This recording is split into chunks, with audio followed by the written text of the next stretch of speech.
Lauren had really curly hair. She definitely needed a new look. All these ideas started popping in my head where I was able to take her hair and switch it up. I gave her a mid-length haircut with some long layers in it. Lauren has really curly hair. What I did is I blow dried it straight. You can cut it curly in its curly form, then blow it out straight, and then go in and touch it up and recut it. But because we're doing such a dramatic change today, I just figured I might as well blow dry her hair straight and then do a dry haircut. Her hair now is going to be deceiving because it's going to shrink up. If I cut it to here, it's going to come up to here when it's natural. I always start at the nape of the neck and I work in small sections. I'm going to establish my guide right here.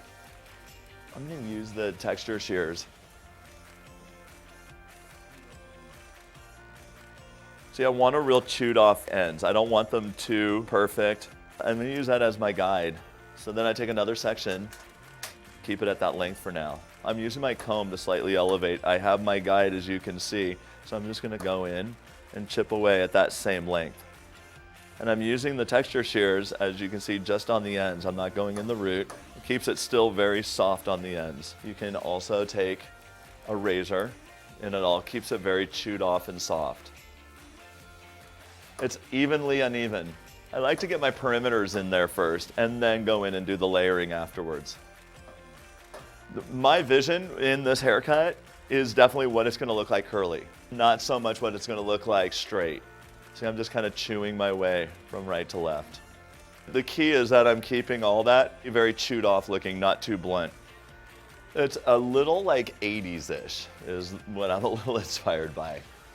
So now what I wanna do is I want it a little round because when it dries, I want it to almost be like a round hairstyle.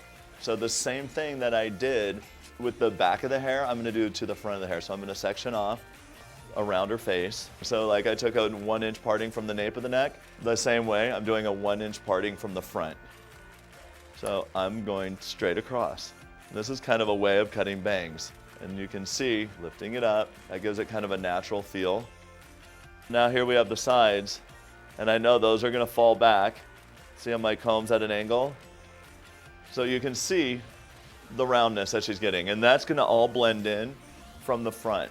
So there's my guide right there. And the reason that I use these texture shears is that you can get your initial cuts in there, and there's nothing permanent yet, but you have a little guide. So if you wanna go a little bit shorter, you can go shorter. If you need to let that last section get a little bit longer, you know you can let it go to a little bit longer. See, she's gotten these nice kind of layers starting around her face, but they're more like chewed off layers, soft layers, nothing like chunky or blunt. There's no harsh lines. Basically, I'll be doing inch sections until no more hair reaches to the front. You can always remember those front ones can be always a little bit shorter because they are face framing, but I'm pretty much in that guide. It's like an invisible guide underneath. Now she has this kind of like chewed off collarbone length haircut. Everything's really kind of like brought forward, cut around her face. It's round. I'm gonna even accentuate more of that roundness. Yeah, it'll be chic, it'll be fun. And you know, it's really healthy. Hair falls forward naturally. So if you cut it around the face, no matter what you do, no matter where she parts it on this side, part it on that side, it's gonna do all the same. I'm gonna layer it, just long layers, nothing major. You can see here. This is always the thickest area right here. So don't be afraid to go in and get into that neighborhood right in this area where the back meets to the front. I love that she can just wear her hair, simply just put some product in and simply wear it back. She now has flowing hair that does that. She has a little bit of a bang, a little bit of soft layers around the face. Taking the time really makes a huge difference. It was definitely a transformation. We created a new look for this girl, and it was really fun.